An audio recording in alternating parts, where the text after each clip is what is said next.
ETF index mutual funds నేర్చుకుని stock మార్కెట్లో రాణించాలనుకుంటున్నారా? వెంటనే ఈ నెంబర్కి కాల్ చేయండి.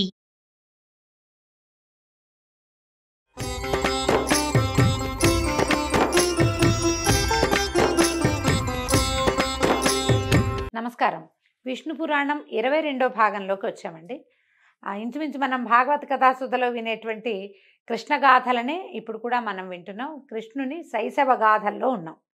అయితే గోపకాంతల ఇళ్లలోకి వెళ్ళి పాలు పెరుగు వెన్న ముచ్చిలించి దొంగిలించి తిని పారేసి అల్లరి చేస్తున్నటువంటి కృష్ణగాథలని గోపకాంతలు వచ్చి యశోదాదేవికి చెప్తే, నువ్వు ఇళ్లలో ఇంట్లో ఉన్నట్టే ఉంటావు, ఎప్పుడు ఇలాంటి దుందుడుకు పనులు చేస్తున్నావు, మన ఇంటికి లేదా పోదా, ఎందుకు ఇతరుల ఇళ్లలోకి వెళ్తావని ఆవిడేం చేసిందట, ఒక తాడుతోటి కవ్వపు తాడుతోటి ఈ పెంకెగా ఉన్న కుమారుణ్ణి నడుం చుట్టి కొన ఒక రోలు కట్టి ఇక్కడే ఉండు అని పిల్లవాడిని ఇంట్లో కూర్చోబెట్టుకుని ఆవిడ లోపలికి వెళ్ళిపోయిందట వేరే పని చేసుకోవటానికి. ఈ కృష్ణుడు అదురుతూ బెదురుతూ తల్లిని మిగిలిన యాదవ పడుచుల్ని చూస్తూ తల్లి కొడుతుందేమో అన్నట్టుగా నటిస్తూ అందరూ చూస్తూ ఉండగానే ఆ రోలు ఈడ్చుకు వెళ్ళి ఇంటికి ఎదురుగా కొంత దూరాన ఉన్న ఒక జంట మద్ది చెట్ల దగ్గర మధ్యలో ఇంచి వెళ్ళాడట.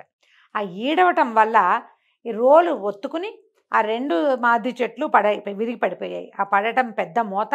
ఆ మోత గొల్లపల్లెలో భీకరంగా ప్రతిధ్వనించింది. ఆ సమయంలో అక్కడ ఉన్నవారంతా వడివడిగా వచ్చి పడి ఉన్న చెట్లను రోలితోటి ఆడుకుంటున్న బాలకృష్ణుని చూసి ఆశ్చర్యపోయారు. అక్కడి నుంచి కొంతమంది పడుచులు బెరబెర వెళ్ళి, ఓయమ్మ యశోద, నీ గారాల కొడుకు చూడు ఏం చేశాడో, ఆ రోలు ఇడ్చుకుపోయి ఈ మధ్య చెట్లను రెండింటిని పడగొట్టేశాడు, వాటి మధ్య ముద్దు ముద్దు మాటలాడుతున్నాడు, ఇంతటి చిన్నపిల్లాడు ఇలాంటి పనులు చేయగలడా, నీ కొడుకు సామాన్యుడు కాదమ్మా, వీడేదో రాక్షసుడు అని అరిచి చెప్పేసరికల్లా ఆమె పరిగెత్తుకుంటూ వచ్చిందట. సంభ్రమాశ్చర్యాలతోటి తెల్లబోయి పరిగెత్తుకుంటూ వచ్చి చూస్తే ఈ రోలుకి నడువుకి రోలు కట్టుంది తాడు, ఆ తాడుతోటే ఆడుకుంటున్నాడు పిల్లాడు. కానీ పక్కల రెండు పెద్ద పెద్ద మద్ది చెట్లు పడి ఉండటం కనపడింది.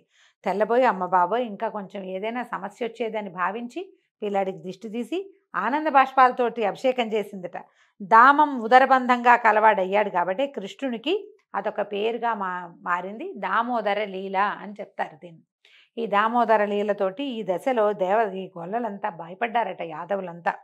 మొన్న రాత్రి అంతకుముందు ఒక రాక్షసు వచ్చి చచ్చింది, ఒక బండి ముక్క చెక్క అయింది, ఇప్పుడు నిష్కారణంగా ఈ జంట మధ్య చెట్లు విరిగిపడ్డాయి. ఇదంతా భయంకరంగా ఉంది. పైగా ఇక్కడే ఈ గరిక నీరు పల్చబడిపోయింది, గడ్డి తక్కువగా ఉంది. అవి ఆ కాస్త గడ్డి కనుక వాడిపోతే మనం కూడా ఇబ్బంది పడతాం, ఈ దురవస్థ నుంచి తప్పించుకోవాలి. ఎలాగూ మనకి ఇంతకుముందు వీళ్ళు బృందావనం వెళ్ళమని చెప్పాడు వసుదేవుడు, ఇక్కడి నుంచి వెళ్ళిపోండి అని ఆలోచిస్తున్నారు వీళ్ళు ఎక్కడికి వెళ్ళాలి అని. ఇక్కడి నుంచి ఈ దురవస్థ నుంచి తప్పించుకోవాలంటే మనకి బృందావనమే మంచిదని ఆ రాత్రి గడిపి వేకువజామునే లేచి పాలకుండలు గిన్నెలు నేతి బుంగలతోటి కావళ్ళు నింపి లేగలతోటి ఆలమందల్ని అలనల్లన నడిపిస్తూ ఆటలాడుతూ పాటలు పాడుతూ నడక సాగించి మొత్తం ఈ బృందావనంలో ఇక్కడ రేపల్లిలో ఉన్న జనం అంతా కూడా ఈ గోపాలక సంస్థ మొత్తం అందరూ కలిసి గుంపంతా వెళ్ళిపోయారు. యమునకి దగ్గరగా నివాసాలు ఏర్పరచుకున్నారు. అలాగే గోశాలలు నిర్మించారు. పచ్చటి గరిక హెచ్చుగా ఉన్న చోట ఆవులను మేపుతూ యమునలో నీళ్లు తాగిస్తూ శాలల్లో కట్టి పచ్చగడ్డి వేస్తూ కాపాడుకుంటున్నారు. ముచ్చటగా ఆడుతూ పాడుతూ పసిబిడ్డలతోటి ఆ లేగదూడలతోటి ఆనందంగా గడుపుతున్నారు. రామకృష్ణులు ఇద్దరు గొల్లపిల్లలతో కలిసి గోవులను దూడలను కాస్తూ ఉండేవాళ్ళు. రకరకాల ఆటలతో పాటలతో బంతులాటలతోటి బృందావనంలో ఆనందంగా ఉండేవారు. అలా ఉండగా వర్షాకాలం వచ్చిందట. ఆ కాలంలో యమున ఉవ్వెత్తున పొంగసాగింది. ప్రకృతి ప్రశాంతంగా ఉంది. క్రమంగా వాన వెలిసింది. ఒకనాడు కృష్ణుడు బలభద్రుని మిగిలిన పిల్లలను ఆవుల వెంట పంపి తాను బాలుడితో యమున గట్టుకు చేరి అక్కడ కడిమి చెట్ల నీడలో విహరిస్తూ ఉన్నాడు. కొంచెం దూరంలో యమునలో నుంచి మంటలు విషపు గాలి పైకి రావటం చూశాడు. ఆ మడుగులో కాళీయుడు అనే విషసర్పరాజు, వాడి ఆర్భాటం అదంతా అతి విషం కలిగిన సర్పరాజులందరికీ విషం ఉండదట. వాళ్ళు ఈ విషాన్ని జనాల్లో ఎక్కువ జనసమూహం ఉన్న చోట విడవకుండా దాచిపెడతారు. కానీ ఏంటంటే నాదే లోకం కావాలి, నేనున్న ప్రదేశం అంతా నా సామ్రాజ్యమే కావాలని భావించే నాగులు మాత్రం ఇట్లా విషాన్ని గాలిలో విడిచిపెట్టడం వాటి లక్షణంగా ఉంటుంది. అయితే ఈ విషపు గాలి వల్ల ఆ ప్రాంతంలో ఉన్న చెట్లు తీగలు మాడి మసైపోయి బొగ్గైపోయి ఉన్నాయట. ఆ మడుగులో ఉన్న నీళ్లు తాగిన ప్రాణులు బతికుండటమే లేదు. అది గ్రహించాడు కృష్ణుడు. వీడిని ఎలాగైనా ఇక్కడి నుంచి పంపించాలనుకుని పక్కనున్న చెట్టెక్కి దాని కొమ్మ మీద నుంచి మడుగులోకి దూకి నీరుని కలత పెట్టడం ప్రారంభించాడు. ఆ ఎగసిన నీరు అగ్నిమంటల్ని రొప్పుతూ కింద మీద అగ్నిని మంటల్ని వచ్చేస్తున్నాయట. నీళ్లు కొట్టిన వేగానికి మంట వస్తోందనమాట. కలత పుట్టించిందట. ఇదేమిటి నీరు కింద మీద అవుతోంది, ఏదో చప్పుడు, ఎవడో నా ప్రదేశంలో నిప్పులు రువ్వుతున్నాడని కోపించి సేవకులతోటి కాంతలతోటి కాళీయుడు మీదకొచ్చాడట. తోకతో వీపు చుట్టి కాలు చేయి కదలకుండా బంధించి విషాగ్ని జ్వాలలు రుపుతూ కోరలతో కరుస్తూ బాలకృష్ణుడిని పరిపరి విధాలుగా బాధించాడు. ఆ దశలో గట్టున చెట్టు కింద ఉన్నటువంటి గోపబాలురు భయపడి పరుగు పరుగున పోయి నందయశోదలకు శ్రీకృష్ణుని స్థితిని ఏడుస్తూ చెప్పారు. ఆ దుర్వార్త విన్నటువంటి యశోదానందులు ఉలికి బెంగబడి గబగబా యమునా తీరానికి వచ్చారు. వాళ్ళని అనుసరించి బలరాముడు, గోపబాలికలు, గొల్ల పెద్దలు ఆవురు బావురు మంటూ ప్రతివాళ్ళు ఈ మడుగులోకి ఎందుకు దిగాడు, పిల్లాడు ఏమైపోతాడోనన్న బాధతోటి పరిగెత్తుకుంటూ వచ్చారట. అక్కడ చూస్తే భయంకరమైన పాము పడగలతోటి చుట్టుకొని ఉన్న బాలకృష్ణుని చూసి చుట్టూతా ఉన్నవారంతా యశోదానందులు, తల్లులు, తండ్రి, బంధువులు, చుట్టాలు ఉన్నవాళ్ళంతా దుఃఖంతో ఏం చేయాలో తెలియక, సర్పాన్ని ఏం చేయాలో తెలీదు, దాని మీదకి ఏ రాయేసి కర్రేసి కొట్టినా అది పిల్లాడికి తగులుతుందేమో తెలీదు, ఏం చేయాలో తెలియక రోదిస్తూ నుంచున్నారట. బలభద్రుడు వాళ్ళని ఓదార్చలేక కృష్ణుడిని చూసి ఇట్లా అన్నాడట, నీ మహిమ తెలియలేక తల్లిదండ్రులు చుట్టాలు విలపిస్తున్నారు. చూడు ఎంతసేపు ఈ లీల కృష్ణ. భూలోకంలో ఉన్న దుష్టుల్ని సంహరించి ధర్మవర్తుల్ని సంరక్షించడానికి అవతరించినటువంటి ఆదినారాయణమూర్తివి ఇంక విజృంభించి ఈ పాము గర్వాన్ని అణిచి బయటికి రా, వీళ్ళు దుఃఖంతో ఏమైపోతారో అన్నమాట వినేసరికి అది చిన్ని తమ్ముడు చిరునవ్వుతో చూసి శరీరాన్ని పెంచాడట. ఆ పాము ఇట్లా బిగించి ఉంది కదా, దాని కట్లు ఇట్లా పెద్దవైపోయి సాగిపోయి పటపటామాని పేలిపోయినాయట. వెంటనే కృష్ణుడు కాళీయుని తలల మీదకి ఎగిరి కాళ్లతో చిత్ర విచిత్ర గతులతోటి నాట్యం చేయటం ప్రారంభించాడు. 2 చేతులతోటి 2 తలలు పట్టి నడిమి తలపై నిలిచి పాదఘటనలతో పగిలేటట్టుగా తంతున్నాడట. తల పగిలి నెత్తురు కారుతూ బలహీనుడైన కాళీయుడు ఒకంత వెలితిగా అయిపోయాడు. ఏదో భయం వేసేసింది. అప్పటిదాకా ఏదో చేస్తున్నాడు, గట్టిగా బిగించి తోకతో కొట్టడానికి, కూరలతో కరవడానికి ప్రయత్నం చేస్తున్నాడు. ఎప్పుడైతే ఈ తలలు చితకొట్టబడుతున్నాయి, శరీరం సాగిపోతోంది అన్ని పక్కల నుంచి. దాంతో శక్తిహీనుడై వంగి లొంగి ఉన్న భర్తను చూసినటువంటి వాడి భార్యలు వాడిపోయిన మొహాలతోటి నాగకాంతలిద్దరు ముగ్గురు వచ్చి కృష్ణుని బతిమలాడుకున్నారట. దేవాధిదేవ వాసుదేవ దేవకీనందన సకలలోక జగ రక్ష దక్ష రక్షించు దేవా, లోకాలన్నీ ఆశ్రయించి ఉన్న నీ పాదాల బరువును అల్పబలుడైన ఈ నాగరాజు మోయగలడా? నువ్వు గజరాజువి, మా భర్త దోమగా ఉన్నాడు, మా మనవి మన్నించు, వాడి తప్పు క్షమించు, మాకు పతిభిక్ష అనుగ్రహించు అని దీనస్వరంతో ప్రార్థించేసరికి కరుణించి కృష్ణుడు కాళీయుని తోకలు వదిలిపెట్టాడట. కిందకి అడుగేశాడు. అప్పుడు నెత్తురు కక్కుతున్న నోటితోటి కళ్ళు మూసుకుపోయి ఆ కళ్ళకు కనపడకుండా కళ్ళకి పొరలు కమ్మిపోయి బొంగురు గొంతుకుతోటున్న కాళీయుడన్నాడు, పద్మదళాక్ష, ఆనాడు నీ ఆజ్ఞని తలదాల్చి సముద్రంలోంచి నా భార్యలతో సహా వచ్చి నేను ఇక్కడ ఉన్నాను. నా వల్ల కలిగిన తప్పేముంది? కాగా నా జాతి పాపజాతి, నువ్వు నన్ను నా జాతిలో పుట్టించావు, నా జాతిని ప్రవృత్తిని అనుసరించి కదా నేను ప్రవర్తించేది, నా తప్పేముంది? సరే ఏదో ఒకటి అయ్యింది, ఇప్పుడు నన్ను ఏం చేయమంటావో ఆజ్ఞాపించమంటే కాళీయుని మాటలకు కరుణించిన కృష్ణుడు, నువ్వు ఇంక ఇక్కడ ఉండద్దు, ఈ ప్రాంతం నుంచి నీ వాళ్ళందరినీ వెంబడబెట్టుకుని సముద్రానికే పో, నీ పడగ మీద నా పాద చిహ్నాలు చూసినటువంటి గరుడు నిన్ను బాధించడు అని అనగా కాళీయుడు తన వారందరినీ తనతో ఉంచుకుని మడుగులోంచి బయలువెడలి సముద్రానికి చేరి దాంట్లోకి ప్రవేశించాడట. తర్వాత కృష్ణుడు ఆ మడుగులోంచి గట్టు మీదకి రాగా గోపికలు గోపకులు పరమానందంతో కరతాళ ధ్వనులు చేస్తూ కౌగలించుకున్నారు. యశోదానందులు పిల్లవాడిని కావలించుకుని వాడి శిరస్సు మూరుకొని వీపు నిమిరి ముద్దులు పెట్టుకుంటూ ఆనందంగా సంతోషంగా పిల్లవాడిని ఎత్తుకుని గోకులంలోకి వెళ్ళిపోయారు. శ్రీకృష్ణుని సాహస కృత్యాన్ని ప్రస్తుతిస్తూ అందరూ గోకులంలోకి వెళ్ళారట. ఇలాగా రామకృష్ణులు గోపబాలుడితో కలిసి వింత వింత పనులతో వాళ్ళని వినోదింపజేస్తూ బాల్య చేష్టలతోటి ప్రవర్తిస్తూ గోపాలకురుగా ఉన్నారు. అయితే ఒకసారి గోపబాలుడితో కలిసి ఆలమందల వెంట వెళ్ళి ఒక తాటివనానికి చేరారట. ఈ తాళవనం కథ మనం భాగవత కథాసుధలో కూడా చాలా విశేషంగా వినపడుతుంది. విష్ణు పురాణంలో కూడా అదే విశేషంగా చెప్పబడింది. పశువులను మేతకు విడిచి తాము తాటి చెట్ల కింద కూర్చున్నారు. ఒకంతసేపటికి కొంతమంది పెద్ద పిల్లలు వచ్చారు. గోపబాలుర్లలో పెద్దవాళ్ళు వచ్చి, మనం ఇక్కడ ఉండద్దు, ఈ తాటి తోటలో ధేనుకుడు మొదలైన రాక్షసులు ఉన్నారని పెద్దవాళ్ళు చెప్తారు, ఇంకో చోటుకి పోదాము, ఈ తాటితోపులో వద్దు, ఇక్కడ ధేనుకాసురుడు ఉన్నాడట అనేసరికల్ రామకృష్ణులు బెదరకండి, ఇక్కడ రాక్షసులు ఉంటే వాళ్ళని హతమార్చి ఈ తాటితోపులోకి అందరూ ప్రవేశించేలాగా చేద్దాం, ఎంత రుచికరమైన తాటిపళ్ళ వాసన వస్తుంది, మనని వీటి నుంచి చెడగొడితే ఎట్లా, తాటిపళ్ళని ధేనుకాసురుడు తిండు, మనం తింటాం. మనం తినవలసిన ఆహారం ఉన్న చోటికి మనకి వెళ్ళే అవకాశం ఉండాలి కాబట్టి ఇక్కడ అడ్డం ఉన్న వాళ్ళందరినీ నేను సంహరిస్తానని చెప్పి మేము సంహరిస్తామన్నారు అన్నదమ్ములు ఇద్దరు. తోట లోపలికి వెళ్ళటం మొదలుపెట్టారట. వెళ్ళి నలుదిక్కులు మార్మోగేలాగా భీకరంగా అరవటం మొదలుపెట్టారు. ఆ ఘోష విన్న ధేనుక ప్రముఖులైన రాక్షసులు గాడిద రూపాలతోటి వచ్చి ఈ కృష్ణుడిని పలు విధాలుగా బాధించడం మొదలుపెట్టారట. అది చూసి బలరాముడు తన మీదకి వచ్చిన రాక్షసుల్ని పట్టి తాటి చెట్టుకి దాపు చేసి గిరగిరా తిప్పి కొడుతూ తుండేలుగా విరకొట్టేశాడట. ముక్కా చెక్కా చేసేసాడు ఒక్కొక్క దాన్ని. అంతే ధేనుకుడు గాడిద రీపుతో వచ్చి కృష్ణుడిని ఎదిరించగా కృష్ణుడు వాడి కాళ్ళు పట్టుకుని గిరగిరా తిప్పి చెట్టుకేసి కొట్టి వాడి ప్రాణాలు తీశాడు. వాడి వెనకున్నటువంటి రాక్షసులు బెదిరిపోయారు వాడి చావును చూసి. వెళ్ళిపోయి ప్రళంబాసురుడిని చేరి ఈ ధేనుకాసురుడు చనిపోయాడు అన్న మాట విషాద వార్తని వాళ్ళకి తెలియజేశాడు. ప్రళంబుడు అనుకున్నాడట, ఏదో ఒక ఉపాయంతో ఈ అన్నదమ్ములు తెల్లటివాడొకడు నల్లటివాడొకడు అన్నా తమ్ముడుగా కనపడుతున్నారు, వీళ్ళ సంగతి దెబ్బ చూడాలి, ఎలాగైనా ఒక దెబ్బ కొట్టాలని ఆలోచిస్తున్నాడు. ఈ విధంగా ఆ తాటి తోటని రాక్షసుల బాధ నుంచి విముక్తి పొందించి మనుషులు పశువులు స్వేచ్ఛగా విహరించడానికి యోగ్యంగా చేశారట. ఆ తాళవనంలో ఆటపాటలతోటి తోటి గోపకులతోటి వాళ్ళతో సంతోషంగా ఉంటూ గోవుల్ని సంతోషపెడుతూ తాటి చెట్లకి తాటిపళ్ళు అందరి కోసం కిందకి విసురుతూ సంతోషంగా ఉన్నారట. అయితే ఒకనాడు ఈ ప్రళంబాసురుడు అనేవాడు ఒక గోపాల బాలుకుని రూపంలోకి వచ్చి ఈ గోపబాలుడితో కలిసి ఆటలాడుతూ ఈ బలరాముడిని ఒకళ్ళ మీద ఒకళ్ళు ఉప్పు ఎక్కించుకుంటారట. పిల్లల్ని ఉప్పు ఎక్కించుకుని పరిగెత్తటం అన్నమాట. ఈ బలరాముడిని భుజాల మీద ఎక్కించుకుని భయంకరమైన నిజ రూపంతో ఆకాశంలోకి ఎగిరిపోయాడట. ఎగిరేసరికల్లా ఎప్పుడైతే తనని ఎత్తుకున్నవాడు రాక్షసుడన్న గమనం వచ్చిందో ఈ బలభద్రుడు బరువు పెంచాడు. భూభారాన్ని మోయగలిగిన ఆదిశేషుణ్ణి ఎవరైనా మోయగలరా? ఆయన తన బరువు పెంచేసరికల్లా ఈ ప్రళంబాసుడు దాబ్బుమని కింద పడబోయేసరికల్లా కృష్ణుడు కనుసొంగ చేయగా ఈ ప్రళంబాసుడిని జుట్టు పట్టుకుని ఊపి కింద పడేశాడట. కాలుతో గుండె నదివి పిడికిటి పోట్లతోటి తల చితకొట్టేశాడు. ఆ పిడికిటి పోట్లకి ప్రళంబుడు తల పగిలి నెత్తురు కక్కుకుంటూ మరణించాడు. ఆ తీరున ఈ ప్రళంబాసురుడు మరణించడం చూసి గోపబాలుడు ఆనందంతో చిందులు దొక్కుతూ చప్పట్లు కొడుతూ బాలభద్రుడిని తెగ పొగిడారట.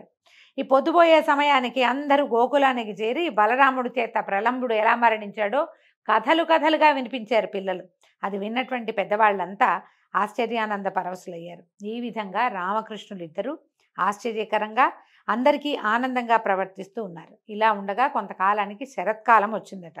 అప్పుడు నందాదులు ఇంద్రప్రీతిగా యాగం చేయాలని సంకల్పించి దానికి కావలసిన సామగ్రి అంతా సమకూర్చుకుంటుంటే కృష్ణుడు నందుడిని అడిగాడట, తండ్రి ఏమి కోరిక? ఇంద్రుని కూర్చి మీరేదో చెయ్యాలనుకుంటున్నారు, ఏ కోరికలతోటి అని ప్రశ్నించేసరికి నందుడు ఏమన్నాడంటే, ఇంద్రుని మాటపై మేఘాలు సమృద్ధిగా వాన కురుస్తాయి, దానివల్ల భూమి సస్య సమృద్ధితోటి రాణిస్తుంది, పంటలు సంతృప్తిగా ఉంటాయి, దానివల్ల ప్రజలంతా సుఖంగా జీవిస్తారు, దేవ సంతర్పణలు ఏ లోపము లేకుండా జరపాలి, దానివల్ల ఆవులు పచ్చటి గరికని కడుపు నిండా మేసి కడవల నిండా పాలిస్తాయి, ఏ విధంగా ఎలాంటి కొరత లేకుండా మన జీవితాలు గడుస్తాయి, కాబట్టి లోకోపకారకంగా ఏటేటా ఇంద్రోత్సవం చేస్తాను నాయన, నిరుడు కూడా చేశావు, నువ్వు ఇప్పుడు చిన్నపిల్లాడివి కాబట్టి నీకు తెలియలేదు అంటే ఈయన ఏమన్నాడు కృష్ణుడు, ఇంద్రుడికి కోపం వచ్చే ఒక మాట అన్నట్ట, అయ్యా దైవం నిర్ణయించిన ప్రకారం జీవితాలు గడుస్తాయి, కాగా వారికి ధర్మశాస్త్రం నిర్ణయించినట్టుగా నడవాలి, మనకి గోవుల్ని పెంచడం వాటి వల్ల బతకటమే ప్రధానం, ఆ విధంగా ప్రకృతికి సంబంధించి పర్వతాలే మనకి దైవాలు, ఇల్లు వాకిలి విడిచి పక్షుల్లాగా అడవుల్లో తిరుగుతూ బతికే మనకి పర్వతమే పరమదైవతం, కొండలు దుర్జనులను మృగ రూపాలు ధరించి శిక్షిస్తాయి, సజ్జల్ని రక్షిస్తాయి, కాబట్టి పర్వతాలకి గోవులకి ప్రియంగా మనం యజ్ఞాలకి చేయటం మంచిది, ఇంద్రుడితో మనకేం పని, మన కొండ సురక్షితంగా ఉన్నంతకాలం మనకి ఏ సమస్య లేదు, మనం ఇంద్రుడికి ఏమీ చేయక్కర్లేదు, బ్రాహ్మణులు మంత్రాలు జపించాలి, కర్షకులు నాగల్ని పూజించాలి, గోపాలకులు గోవులని కొండలని పూజించాలి, అడవుల్లో నివసించే ఆలమందలను గోవర్ధన పర్వత ప్రాంతానికి తోలుకు వెళ్ళి ఆ పర్వతానికి ఉత్సవం చేసి బహువిధాలైన పూజలతో జాతర చేసి ఆగమ పద్ధతిని హోమం చేసి బ్రాహ్మణులకి పాయసము అప్పాలు కూరలు కలిపిన అన్నంపు విందు జరిపిద్దాం, వాళ్ళ భోజనం అయిన తర్వాత గంధ పుష్పాక్షలతోటి అలంకరించిన ఆవులతోటి గిరి ప్రదక్షిణం చేస్తే మనకి మంచి జరుగుతుంది అని చెప్పేసరికల్లా ఈ వివరానికి సంతోషించినటువంటి నందుడు గోపాలకులందరికీ చెప్పాడు. సరే అందరూ ఒప్పుకున్నారు. కృష్ణుడు చెప్పిన విధంగా గోవర్ధన గిరికి సంబంధించిన యజ్ఞాన్ని నిర్విఘ్నంగా చేశారు. తర్వాత గోవులతో వృషభాలతో కలిసి ఆటలాడుతూ పాటలు పాడుతూ చప్పట్లు చరుస్తూ గిరి ప్రదక్షిణం చేశారట. అప్పుడు ఈయన ఏం చేశాడట, కృష్ణుడు ఆ కొండ శిఖరాన తన రూపం అందరికీ కనిపించేలాగా చేసి క్షేమంకరంగా ఫలితాలు ఇచ్చాడు. అందరితో కలిసి గోకులానికి కూడా వచ్చేసాడు. వీళ్ళ గోవర్ధనగిరి పూజ విధానం పూర్తయ్యాక ఇంద్రుడు నందుడు చేసిన అపరాధానికి కోపించి ప్రతిక్రియ చేయాలని సంకల్పం చేసి మేఘగణంలో సంవర్తక మేఘాన్ని రప్పించి వెళ్ళు బృందావనం పక్కనున్న గోకులంలో అందరికీ అపాయకరంగా ఎడతెరిపి లేని రాళ్లవానని కురిపించమని పంపించాడు. ఆ మేఘం తన గణంతో కదిలి గోకులంపై శిలావర్షం కురియటం ప్రారంభించింది. మెరుపులు ఉరుములు పిడుగులు దశ దిశలా వ్యాపించాయి. ఆ దాడికి గోకులం అవాచ్యమైన బాధకి గురికాగా కృష్ణుడు నందాదులకి ధైర్యం కలిగించి తనకు చేసే యజ్ఞం చేయలేదని ఇంద్రుడు చేసిన చెడ్డ పనిది, భయపడకండి అంటూ అందరూ పోయేలాగా ముచ్చటగా మాట్లాడుతూ గోవర్ధగిరిని అవలీలగా మీదకి ఎత్తి గొడుగులాగా పట్టుకున్నాడట. అదే ఎడమ చేతిలో అవలీలగా అనాయాసంగా ఎడమ తాటాకు గొడుగులాగా ఆ కొండ ఉండగా గోపాలకులు గోవులు కూడా దాని కింద ఏ చీకు చింత లేకుండా హాయిగా ఉన్నారు. ఆ విధంగా 7 దినాలు ఏకధారగా సంవర్తక మేఘం కురిసినటువంటి వడగళ్ల వాన ఏమీ చేయలేకపోవటం చూసి సిగ్గుపడ్డాడట ఇంద్రుడు. చింత కలిగిన మనసు కలిగిన వాడై మేఘాలని వెనక్కి తప్పించాడు. చూశాడు కృష్ణుడు మేఘాలు వెళ్ళిపోయినాయి వెనక్కి, వాన తగ్గిపోయిందని. అందరినీ బయటికి పంపించి కొండని మెల్లిమెల్లిగా మళ్ళీ కిందకి దింపేశాడు. ఇంద్రుడికి కృష్ణుని యొక్క ఈ క్రియ అర్థమైంది. మనసు మారింది. కృష్ణ దర్శనానికి ఆనందంగా ఐరావతారుడై వచ్చి దర్శించాడు. ఆ సమయంలో ఎవ్వరికీ కనిపించక గరుడు గగన రంగాన నిలిచి ఎండ తగలనట్టుగా కృష్ణుడికి గొడుగులాగా రెక్కలు విప్పి పట్టాడట. ఇంద్రుడు దివి నుంచి భూమికి వచ్చి ఐరావతం మీద నుంచి కిందకి దిగి సవినయంగా కృష్ణుని నమస్కరించి ఆయన వద్దకు చేరి కౌగలించుకుని పలకరించాడు.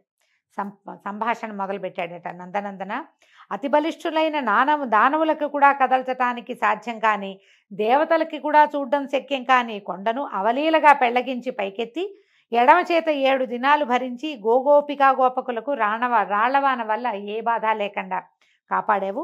ఇలాంటి ఆశ్చర్యకరమైన విషయాన్ని ఇంత చిన్నతనంలోనే చేశావు. తిరిగి పెద్దవాడు అయ్యాక దుష్ట శిక్షణ చిగురంతా చేస్తావంటే మొత్తం సమూలంగా దుష్ట శిక్షణ చేస్తావని నాలో విశ్వాసం పెరిగింది. కాబట్టి లోకాలు మెచ్చేలాగా గోవర్ధనగిరిని గొడుగులాగా పట్టి గోపీ గోపకులను కాపాడావు గనక నీకు గోవిందుడనే పేరొకటి నామభూషణం అగుగాక. గోవిందుడు అంటే ఈ మొత్తం గోకులాన్ని రక్షించినవాడు అని పేరును నీకు సార్థకము అవుగాక. అలాగే ఇటు సురులకు సమయానుసారంగా సంరక్షకుడవు కావాలని నేను ఉపేంద్రుణ్ణి చేస్తున్నాను, సమ్మతించు అని ఐరావతం చేత పవిత్రోదకాలు తెప్పించి కృష్ణుణ్ణి అభిషేకించాడు. ఆనాటి నుంచి కృష్ణుడు గోవిందుడుగా ఉపేంద్రుడుగాను ప్రసిద్ధ నామధేయుడు అయ్యాడట. ఆ సమయంలో గోవులు ముందుకొచ్చి కృష్ణునకు క్షీరాభిషేకం చేశాయి. దేవతలు, యక్షులు, గంధర్వులు, కిన్నరులు, కింపురుషులు గగనతలాన నిలిచి పుష్పవృష్టిని కురిపించి జయజయధ్వనులతో భేరీ మృదంగాది వాద్యధ్వనులతో భూనభోంతరాళాలు మార్మోగించారు. తదుపరి ఇంద్రుడు ఏకాంతంగా కృష్ణుడితో ఇట్లా అన్నాడు. అయితే ఇంద్రుడు ఒక మాట చెప్పాడట. ఇప్పుడు కేశవ, భూభారం తీర్చడానికి నీవు ఇలపై జన్మించిన నాడు నీకు తోడుగా ఉండటానికి నా అంశతో కుంతికి ఒక కుమారుడు కలిగాడు. అతడి పేరు అర్జునుడు. సమయానుసారంగా వాడికి యుద్ధాలలో ఎలాంటి ప్రమాదము రానిక కాపాడుతూ ఉండమని కోరుకున్నాడట. ఇంద్రుడి మాటలు విన్న కృష్ణుడు, మహేంద్ర, నేను ఎరుగుదును.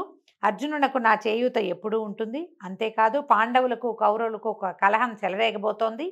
అప్పుడు నేను పాండవ పక్షాన ఉండి కౌరవులను పాండవుల చేత నేల కూల్పిస్తాను. వారి కీర్తి శాశ్వత స్థాయిగా ఉండేలాగా చేస్తాను.